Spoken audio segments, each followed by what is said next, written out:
The 2000 GT, the Ford Taurus, Lexus LFA, and Lotus Elise, almost any high-performing Toyota. All of these cars have had Yamaha's hands all over them. Some of the most impressive supercars, made from the classic Japanese supercar, the 2000 GT, to one of the most modern supercars ever, the LFA. Yamaha doesn't just make or work on engines. Yamaha has a business that has participated and is participating in many different types of markets, from watches, all types of musical instruments, bikes, engine assistants, everything that has mechanical detail in it. They do everything to get as close to as perfect. What has led Yamaha to create a business built on creating high quality products? Torakusu Yamaha was born on April 20th, 1851 to a low-level samurai of the Kishu Tongwa family, the ruling family of the Kishu domain. His father was an astronomer and was the astronomer of the samurai group. Because he was the son of the astronomer, he had lots of access to books on astronomy and other things. Because of this, he became very fascinated with machinery. When he was 17 in Japan, the Meiji Restoration happened. In 1968, the Meiji Restoration changed how the political government and structure was, because they felt they were falling behind Western countries. Toraku saw many opportunities with this era that brought on Westernization, and he studied watchmaking and quickly became an expert. But Torakusu couldn't stay on watches for very long, because he would soon become interested in mechanical equipment. Torakusu moved to the Hamatas, a small fishing town, to repair medical equipment as a career. The town is very small. To make more money, he would work on other jobs such as fixing watches, rickshaws, and fixing anything else the people needed fixed. One day, a local elementary school asked if he could fix their local reed organ. He successfully fixed the organ, but to him, it was special. It was like machines he fixed, but also had its own personality. Every time he fixed a key, the notes felt like they were playing themselves. He loved the organ so much that he created a blueprint of what the inside and out of the organ. He would later create a prototype of the organ and bring it to the Tokyo University of Art. The story goes that Torakusu slung his creation over his shoulder on a carrying pole and crossed the mountains of Hakone. The organ, however, was criticized harshly for its poor tuning. Undaunted and starting from zero, Torakusu began studying music theory and tuning. After seemingly endless struggles, he was finally able to complete the organ. In 1887, Nippon Gaki was created, a reed organ manufacturer for schools. They would later expand to pianos. The business grew very quickly because the Japanese government liked them manufacturing more Western instruments because they were trying to Westernize.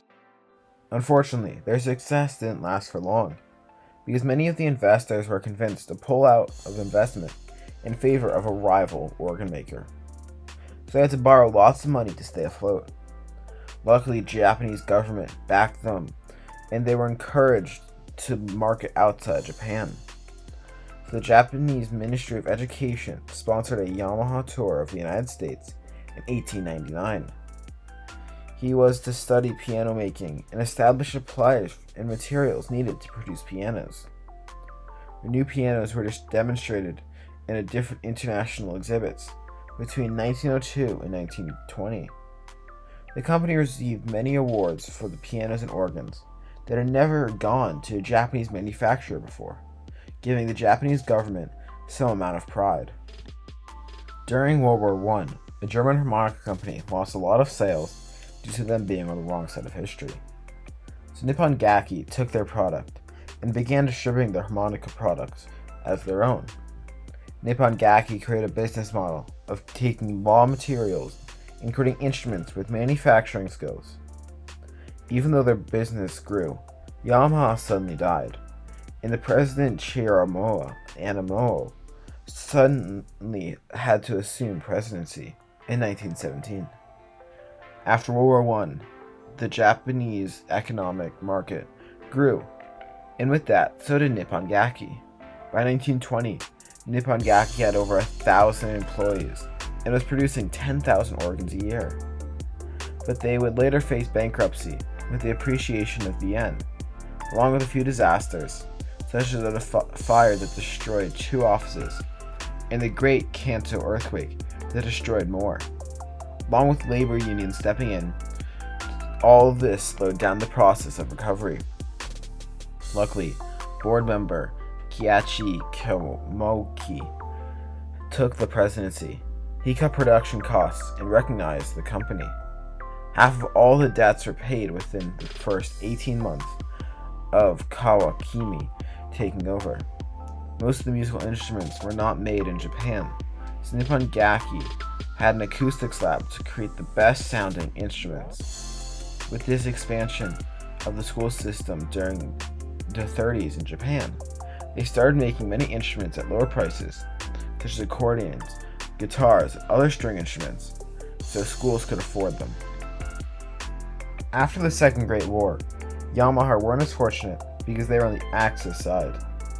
Many international trade bans were put in place for Japan, so they weren't able to sell products overseas, with less people in Japan being able to buy musical instruments because the Japanese economy was so low. So the company president, Kawakami, had to reuse many of the production machinery and manufacturing to create motorcycles. The first motorcycle ever created by Yamaha was the YA-1, also called the Red Butterfly. The Red Butterfly was a 125cc, single-cylinder, 2-stroke street bike, patterned after the German DKW RT-125. It is based so heavily on the German bike because Nippon Gaki during World War II produced machinery like bikes and other vehicles for the military. This made it very easy and cheap to transition the factory to creating bikes. And then Nippon Gaki can make production that people can buy because it is not just a luxury item like a musical instrument. The success of the Red Butterfly made the company's transition from Nippon Gaki to Yamaha, when they switched the name of their company to split into the motor division of Yamaha and the musical division. Yamaha started racing first in Japan and then internationally. This helped Yamaha get their name out in the motorcycle market. Even though they weren't extremely successful, Yamaha became very good at tuning small motors for more power, so they got started in the boat market. It took a lot of time to get and change small motors from their bikes to be suitable for boats. Finally, in July 1960, Yamaha put its first outboard motor on the market, the P7. It was an air-cooled, 2-stroke, 123cc model with 7 horsepower. The target audience was Japanese wooden boats used for coastal fishing. At this point, Yamaha was creating motorcycle and boat engines. They were a giant in the musical instrument market, and they wanted to expand to car engines. They created a whole model for a car in 1961, the YX30. It was a sports car and was powered by a 1.6-liter engine, Yamaha's first ever 4-stroke engine. Unfortunately, the department of Yamaha was cut because the economy was too shaky, making sports cars not profitable. But the engineers liked the prototype so much, they took their designs to Nissan. Nissan wanted to create the next generation of the very popular Z series, but Nissan engineers didn't feel that it would be up to the standards. But this didn't deter the engineers. They again brought their designs to a different manufacturer, this time Toyota. Toyota loved the idea, but changed a few things. Yamaha handled the details in the maximizing the engine for performance, and Toyota handled the details in chassis and design. Because Yamaha had never made a car before, they had next to no knowledge on how to manufacture cars, so the help from Toyota was very useful. The first time the car was shown was during the Tokyo Motor Show. The car was called the 2000 GT, and it's known as the first ever Japanese supercar. The creator of the 2000 GT would be a partnership that would last forever, up until today. Toyota trusting Yamaha with the best pieces of the automotive innovations, and Yamaha always providing and exceeding what is asked for them. This put Yamaha on the map big time with manufacturers, now being able to show that they have worked on the engine and designed one of the fastest cars in Japan. To put the icing on the cake, they had just won the world in Japanese motorcycle Grand Prix. This led to motorcycle sales going up. Because of how popular the bikes were, they decided to work on new technology for Yamaha bikes. Yamaha created one of the most insane bikes at the time, the XS1, a high displacement motorcycle. The large displacement at motorcycles were often referred to as super bikes at this time, or sport bikes. And their horsepower, top speed, and other performance characteristics graced the covers of motorcycle magazines nearly every month. They showed the change of Yamaha's type of bikes they made, not just focusing on bikes for everyday people, but for people who want to push the envelope, more focusing on power. But that's not all they did. They created a lightweight body and flashy styling. It was so popular among reporters and the general public that it was put on sale 1 year later after it was revealed. Yamaha continued creating bikes that were more powerful. In September 1984, the IFMA, the world's largest motorcycle show, which was held that year in Cologne, Germany. Yamaha's bike was the talk of the show, similarly to when they created the XS1. They had revealed the FZ750, Yamaha's new flagship model, that harnessed all of its strengths. The power unit featured the world's first 5-valve dual overhead cam that maximized the engine to its fullest. And its forward inclination and low center of gravity improved the motorcycle's overall performance of the sports bike. Yamaha was very successful with the motor racing and tuning engines, so they decided to go to the hardest level of racing in the world. And there's no engine with flaws that could survive F1. Yamaha joined with Zaxbyt, but Formula One didn't seem to be a good fit for Yamaha because they weren't even able to get a win with Zaxbyt. So they would later pull out of F1 in 2004 after not winning a single race in over a decade. In F1, you can't just have a really good engine and immediately win. Luckily, working and refining on other engines for brands kept them afloat. One of the brands that they worked with was Ford. Yes, Ford. Very different from the small Japanese engines they were used to. Ford had made their Taurus. It was extremely popular as they were catching up from their three rivals who had already created front-wheel drive cars as the world was switching. It was a huge seller, and Ford felt that it wasn't making enough horsepower for their liking. So Ford saw how successful Yamaha was with their Toyotas, squeezing out every drop of power. So they wanted to create the best engine they could. Yamaha did well. They had a beefier engine block with forged internals and dual intake runners, bumping the output to 220 horsepower. It was so good that Ford came back to them, creating the Ford Puma. They needed a 4-cylinder engine to be fun and powerful, so they knew how to ask. Toyota kept their relationship with Yamaha. They saw what they were doing and used them again. Toyota and Yamaha created the 3S GE. The 2-liter engine would be optimized many times, until it even made an appearance in the Celica. They would tear up the rally scene. Yamaha had even had their hands on the Beam 3GE. They would be fitted into many JDM race cars.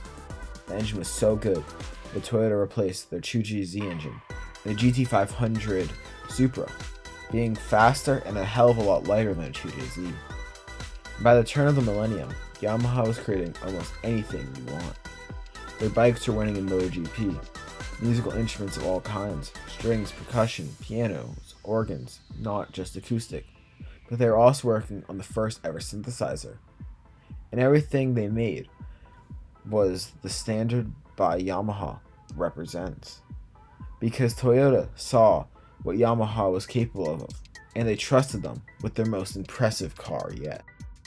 Toyota desperately wanted to build a car that would rival the best sports cars coming out of Europe, and they wanted the car to be powered by a front-mounted, naturally aspirated 4.8-liter V12 derived from Tokyo Racing car mill. So, they gave the engine to Yamaha to work their magic on. And work their magic on they did, creating an engine that made 550 horsepower. But that's not the most impressive thing about the LFA. A 10-cylinder engine could rev up to 9,000 RPM in just half a second. Because of this, the car had to be equipped with a digital tachometer to display the engine speed, since an analog version couldn't even keep up with how fast the engine was revving. Even though Yamaha had created a great engine for the car, they weren't done yet. They used a team that specialized in acoustics of instruments, and they did some special research into instrument technology to take the sounds of the engine, and instead of them only going to the outside of the car, Yamaha piped them into the cabin.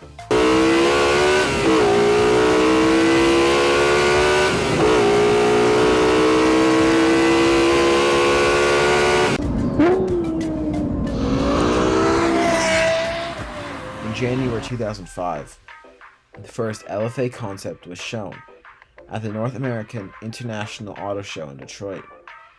The design was a collaboration between Toyota and an Italian designer, Leonardo Flavarenti, and it was taken very positively.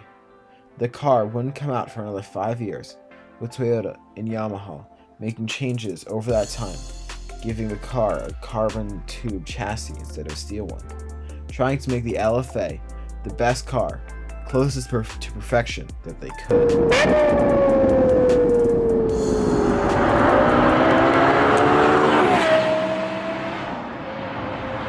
When the LFA was first put into production, it was seen as being behind its time.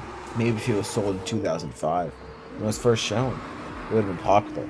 It seemed that the Japanese, and especially Toyota's philosophy of working to make everything perfect, might have not worked this time. The LFA was seen as a slow car, even though it had a top speed of 200 miles an hour and a quarter mile time in the 11 seconds. There were 10 years of development behind it. So, it initially sold and was overlooked, and was sold at its MSRP of $300,000, which is rare for a sports car, and normally people can't buy a sports car anywhere near the MSRP. But now the LFA is seen for what it actually is, being a true driver's car. It might not be the fastest, but how the driver is able to interact with the car by sound the driver hears makes the car very popular now. The car even sells for over $1 million normally. The LFA perfectly describes what Yamaha is about, spending 10 years to create the perfect supercar, refining everything, not rushing the process at all. No matter what happens to Yamaha, they'll always make high quality products. Thank you for watching the video all the way to the end. You clearly enjoyed it, so leave a like, subscribe, and check out my other videos.